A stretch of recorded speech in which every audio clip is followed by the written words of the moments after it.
I was and I had. I was আমি ছিলাম এবং I had আমার ছিল। আজ আমরা শিখব দুটি খুব দরকারি ইংরেজি বাক্য I was R I had। দুটি অতীতকালের বাক্য কিন্তু ব্যবহারে একদম আলাদা। চলুন খুব সহজভাবে বুঝে নিই। I was আমি ছিলাম, I was মানে আমি ছিলাম। এটা আমরা ব্যবহার করি যখন নিজের অবস্থান, পেশা, জায়গা বা অনুভূতি বোঝাতে চাই। অর্থাৎ আমি কোথায় ছিলাম বা আমি কেমন ছিলাম।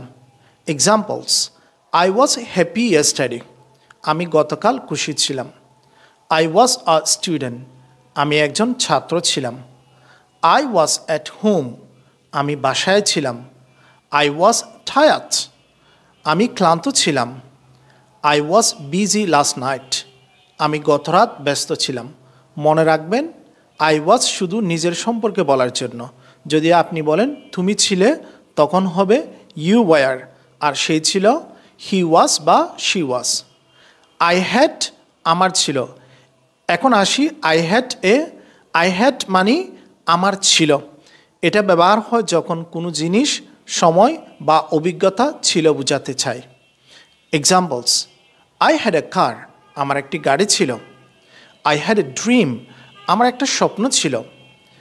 I had an English class yesterday. আমার গতকাল একটি ইংরেজি ক্লাস ছিল। I had a problem. আমার একটা সমস্যা ছিল। I had a pet cat. আমার একটা পোষা বিড়াল ছিল। সহজভাবে মনে রাখুন, I was আমি কেমন ছিলাম বা কোথায় ছিলাম। I had আমার কাছে কী ছিল। I was sick. আমি অসুস্থ ছিলাম। I had a fever. আমার জ্বর ছিল। I was hungry.